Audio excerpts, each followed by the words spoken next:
بسم الله الرحمن الرحیم. السلام علیکم ګرانو دوستانو زمونږ استاد نننی درس د لیکسیون زیختیگ یعنی شپیتم درس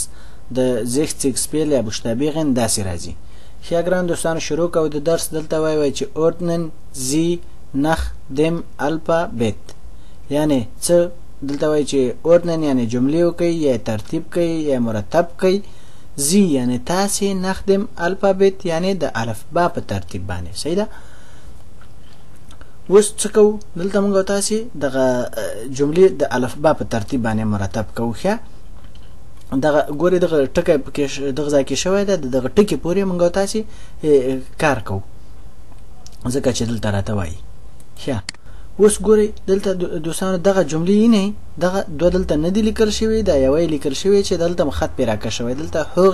هوغن یعنی اورېدل. دوستان دا جملې ټولې تاسې پیژنئ، خو د دغه خط په هغه باندې موږ تاسې په دې باندې کار کوو ځکه چې دلته موږ تاسې څه دستورالعمل راکوي باید هغه موږ تاسې اجرا کړو. صحیح ده که نه؟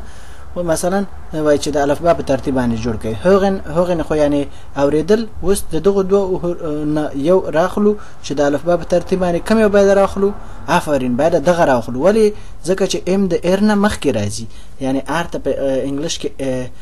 دې ته یعنی ار وایي، په دې ژبه کې ایر ورته وایي. ښه اوس اوله یعنی مالن راځي ځکه ام د ار نه مخکې راځي. مالن. اوس هم دلته مالن ولیکو. ښه اوس د دې نه پسې کته راځي چې راوخن یعنی دغه ایر پسې راځي. صحیح ده که نه؟ راوخن یعنی دود څکول یعنی دود څکول او که نه بیا چې سګرټ نوم ورسره واخلې بیا سګرټ کېږي. ښه راوخن یعنی دود څکول. خو البته صرف سګرټ ته هم وایي خو لیکن چې سګرټ نوم کله ورسره واخلې بیا هغسې راځي. ښه امیدوارم دوستانو په دې باندې پوه شوي یئ. ښه اوس دلته مخکې دا خط وایو. دلته وایي چې achten Sie auch auf den zweiten Buchstaben یعنی څه achten یعنی توجه وکړئ. صحیح ده که نه؟ یعنی ګورئ دوستان دغه چې ده که نه دغه ډېرې معناګانې لري خو په دغه ځای کې وایي achten یعنی توجه وکړئ. Sie یعنی تاسې auch auf den achten یعنی توجه کوي. زی یعنی تاسې auch یعنی همچنان auf den په د zweiten Buchstaben یعنی په دوم حروف کې په دوم حروف کې هم که نه یعنی موږ تاسې پښتو کې داسې وایو یعنی توجه کوي تاسې همچنان په دوم حروف کې هم. صحیح ده که نه؟ یعنی په دې ژبه کې داسې راځي موږ تاسې په ژبه کې داسې راځي. ښه هغه څنګه یعنی هغه څه مطلب ګورئ دوستانو. اوس دغه یو حروف چې دغه چې دغه کې یو حروف زیات ده دریم ده دا به پوره کړو. ښه دلته راځي شرایبن مثلا دا به شرایبن به پوره کړو. شرایبن یعنی لیکل په دې باندې خو پوهېږئ دوستانو. ښه مثلا ځکه دا مې په دې باندې راته پوره کړه چې دا دلته لیکل شوي 3 حروفونه دي. صحیح ده. اوس په دغه ته راځو چې ځکه چې دلته وایي چې achten یعنی توجه کوي. زی یعنی تاسې auch یعنی همچنان auf den یعنی په د zweiten یعنی دوم بوخشتابن حروف کې یعنی په دوم حروف کې هم توجه کوي که نه. نو ګورئ دوستانو اوله اس لیکل شوی که نه دلته هم اس لیکل شوی. مثلا دلته تی لیکل شوی دلته هم تی لیکل شوی دلته هم تی. آفرین دلته آی لیکل شوی یعنی د دې په ژبه باندې ای لیکل شوی که نه دلته پی لیکل شوی که نه. اوس د دې نه چې جوړېږي سی که نه دا چې کېږي شپ دا کېږي تا دا کېږي تی که نه دا کېږي تر که نه. اوس دغسې د دې دغه دوم حروف ته باید توجه کوئ. اوس ګورئ دوستانو که چېرې تاسې پوه شوي یئ تاسې کولی شئ چې مثلا ویډیو ودروئ نو دا کامله کوئ او که چېرې نه یې پوه شوي اوس دغه د کاملوئ تاسې ګورئ ورته. دې سره راځي سینګن یعنی اوازخواني کول. سینګن یعنی اوازخواني کول دا خو یعنی په دغه دوم حروف کې هم تاسې توجه وکئ. صحیح ده. اوس دې سره راځي شپیلن یعنی لوبه کول یا لوبه.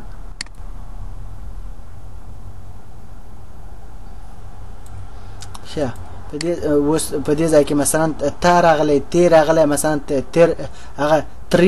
تر راغلی که نه. اوس دې سره چې راځي تانسن. آفرین تانسن راځي. تانسن یعنی ګډېدل یا رقص کول یا بازی کول که نه. دوستانو تاسو په دې معنا باندې خو خپيږم خو لیکن دونه را چې دغه پاسانی خط په حساب باندې جوړو ښه تل فونیرن ښه یعنی دا د مو شو مثلا وس د دې بل سره چې راځي د بل سره راځي ترینکن ښه دا د ولیکل شو امیدوارم دوستانو تاسو په دې باندې پوه شئ ښه یعنی دا د دې خط دستور العمل چې دا مو ښه امیدوارم دوستانو پوه شئ اوس لاندې راکوځو هغه خلاص ښه دلته وایي چې was past was یعنی څه past یعنی صحیح دي unterstreichen sie das richtige Wort unterstreichen یعنی خط د خط لاندې کش کی لکه دغه خط لاندې چې دغه وګت خط کش شوی زی یعنی تاسو das richtige Wort یعنی د دې رښتیا یا صحیح خطو لاندې جملو لاندې کنه یعنی د دې وړاندې چې مثلا کومه جمله د دغه سره راځي کنه ځکه دلته ویلي was past یعنی څه صحیح دي کنه دلته وایي unterstreichen یعنی خط لاندې د خط لاندې کش کی زی یعنی تاسو das richtige Wort یعنی د رښتیا یا صحیح جمله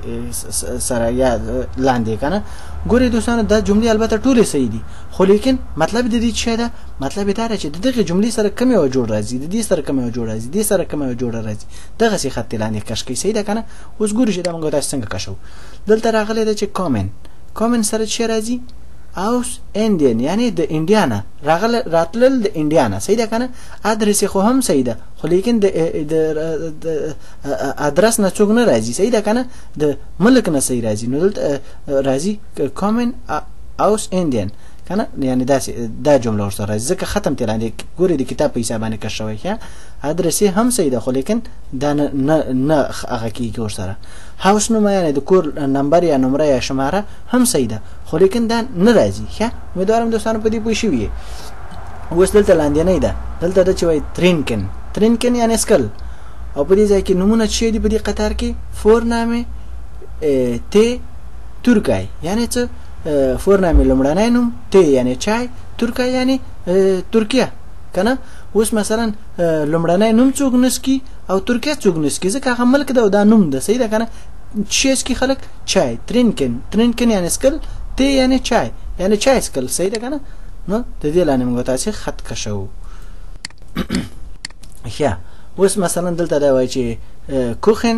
کوخن یعنی اشپزی کول یا مثلا پخول کنه نو دلته څه کوي بخنه غواړم د دې درې جملو نه اوس مثلا د دې سره جوړو ایسن یعنی خړل یا خوراک صحیح ده کنه لامپ یعنی ګروپ بادیوانه یعنی د لمبه اخر هغه سړی چې کلام بي کنه اوس د دې سره کوم یو جوړ راځي سړی ایسن یعنی خوراک یا مثلا لکه اشپزی یا دیګه په خول یا سالنګ داسې چې په خول کنه چې خړل سړی تیاری کنه نو ځکه دلته په خی کنه ایسن یعنی خوراک سړی په خی لامپې کا ګروپ سړی په خی بادیوانه کنه د لمبه اخر سړی په خی آفرین معلومه خبر ده سړی چې په خی ایسن یعنی خړل سړی په خی یا خوراک سړی تیاری منو ښه امیدوارم پوه شئ اوس دلته لاندې راکوځو دلته وایي سینګن یعنی څه سینګن یعنی اواز خانی کول یعنی مثلا سړی چې غانا وایي یا مثلا نعت چې وایي کنه اواز خانی کول په دې ځای کې څه شو دلته وایي چې لید فوتبال بوخ یعنی څه د غلید فکر کوم تاسو د لپاره دوستانو نوې جمله ده لید یعنی غانا صحیح ده کنه سړی د غانی اواز خانی کوي کنه د فوتبال اواز خانی کوي کده کتاب آفرین دلته معلومه خبره ده سړی د غانی اواز خانی کوي ځکه جمله د سینګن یعنی اواز خانی کول لید یعنی د یو غانی صحیح ده امیدوارم دوستان تاسو پوه شئ ښه دلته د لاندینی تر کوزیګو دلته وایي چې فراګن یعنی سوال کول یا پوښتنه کول یا پوښتل کنه موږ تاسو پښتو کې داسې وایي دلته تیش یعنی میز تیپیخ یعنی دری یا سترنجی مثلا لیررین یعنی معلمه اوس مثلا فراګن د جمله کنه سوال سړی د چیش نه کوي میز نه کوي که تیپیخ یا دری سترنجی نه څوک پوښتنه کوي که د معلمه نه کوي لیررین نه نو د معلمه نه سړی پوښتنه کوي د لاندې خط کشو ښه په دې ځای کې د راوخن یعنی دود سکول کنه نو بیبي سیګریټ کوخن یعنی د ماشوم دود سړی اسکي که د سیګریټ دود سړی اسکي کنه د دغه جملې په حساب باندې کنه کوخن کنه د کیک دود سړی اسکي افرین معلومه خبر ده سړی دوستانو د هغه د سیګریټ دود اسکي ځکه ماشوم خود دود نه کوي او کیک خو چې دا مثلا چويونه سوځي هم دود نه کوي نو معلومه خبر ده دوستانو سړی د سیګریټ دود اسکي یا سیګریټ اسکي کنه امیدوارم دوستانو پوه شئ وي ښه په دې ځای کې د فایرن یعنی جشن صحیح ده کنه نو په دې ځای کې د چی شه ده بوخشتابن ادرسه فست یعنی په جشن کې سړی چی کوي سپیل کوي ادرسه کنه ادرس مثلا لټي کنه نه خلک پکې ډوډۍ خوري لکه موږ تاسو په د ملمستیا ډوډۍ ته چي هغه ډوډۍ هم کړی ده یا ډوډۍ کوي سړی په جشن کې پالټي کې کنه نو دغه فست لاندې خط کشو یعنی دلته صحیح راځي په دې ځای کې ده شرایبن یعنی لیکل اوس دلته جملې لرو بلدا چالن زونه اوس بلدا وای غته منظرو ته ګوري دوستان موږ تاسو هم خپل عکس وایو غټه منظرې ته منظره وایو صحیح ده کنه نو دوی یوې منظرې ته بلد وای او ډیرو ته بلدا وای کنه نو چالن یعنی حساب زونه یعنی مر اوس دلته سړی چی شي لیکي افرین چالن سړی حساب لیکي ځکه چې منظري او لمر که څوک جوړي یا رسمي نو هغه رسميږي هغه لیکل کیږي نه خو امیدوارم دوستانو په دې هم پوه شئ وي خو دلته لاندې تر کوزي دلته وای اوبن یعنی تمرین دغه املوت او چې کوم یو ده دغه په سر باندې دا دوه ټکي دي چې دغه بیا په باندې نه کنه دا بیا هغه بل معنا ورکوي خو لیکن خلاصه مختلفه معناګانې ورکوي صحیح ده کنه اوس دلته چې کو اوبن یعنی تمرین صحیح ده کنه نو اوس دلته وګوري